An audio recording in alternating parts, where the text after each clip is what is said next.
Brent Mason. Hello, Dutch and James. I live in Charlotte, North Carolina, and being a Charlotte wrestling fan, one of my favourite things to follow are any new business announcements regarding Ric Flair. They used to make the news. Now I think Charlotte, now North Carolina, has moved on from once proudly being the home of Ric, as we do not hear much about him in the media anymore. Now, my favourite was when Ric Flair Finance opened here, and I actually won a bet that it wouldn't last more than 6 months until we heard Ric Flair Financial had gone under, which it did. About 2 months ago, comedian and podcaster Tony Hinchcliffe announced that he was starting a live podcast from Austin, Texas with Ric called The Goat and the Pony. Since it was announced, I have seen that both tapings of the podcast have been cancelled, which is on par, of course, for Big Ric. Prior to the cancellation, I had very little belief that this podcast would ever come to fruition, as most things Ric Flair business fizzle out prior to conception or soon after they start. Well, if you want my opinion on it, I think that Ric is kind of difficult to do business with. For me being around him, not a lot, but enough to know. And I do remember when he opened up, what was it, Ric Flair's Credit? Yeah, it was like Ric Flair Finance. I mean, there was a time in like the 2010s, he would lend his name to anything. Like there was scratch cards with him on and stuff. And I think with that was almost like a pawn shop. Like, Ric Flair Credit, you go in there, you borrow $100 and they'll want 110 back the next week. So that's 10%, but they want it back in a week's time. So the next week it'd be 120. And if you go a third week, it's 130. So eventually you're paying over 100% interest on it. And he had a car lot one time, I think. Had a pawn shop or a loan shop. He had that. Had a window washing, a window washing company, a janitorial service. He had all that, and all he did is they just bought the name and give him some money and just named the company that. I think it was like energy drink at some point. I might just be making that up, but I got it in my mind. He had an energy drink at one point. Yeah, he probably did. Yeah. In fairness, he could go all night. He was Broadway, I mean, an energy drink would actually make sense for Ric. I did some research into Flair some time ago for a future show that we never really got round to.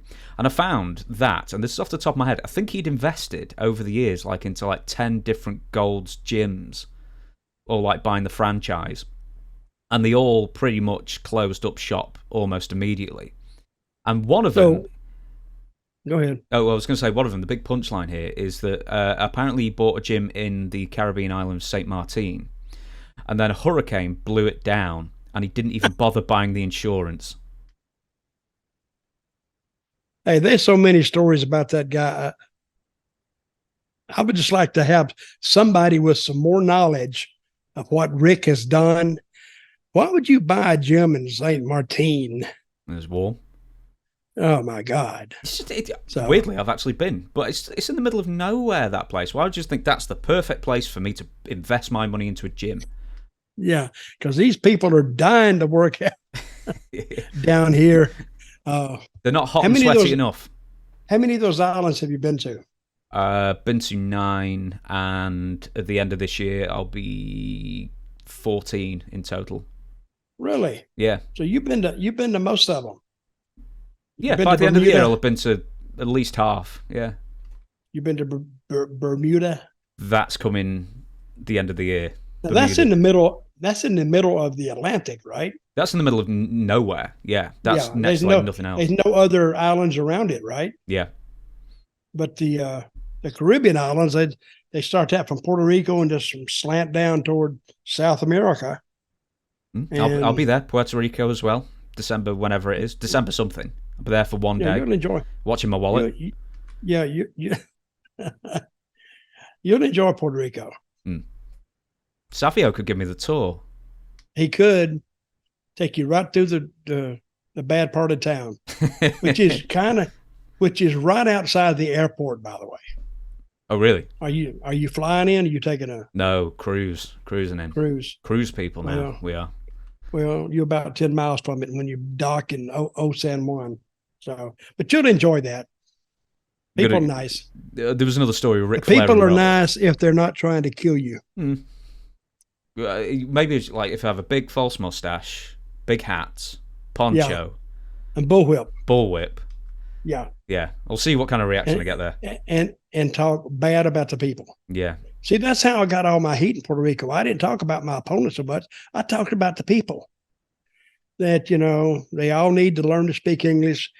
And if they don't learn, they need to pull all the welfare stamps and all this stuff from them. And I talk about the men are like effeminate and the women are like unpaid call girls.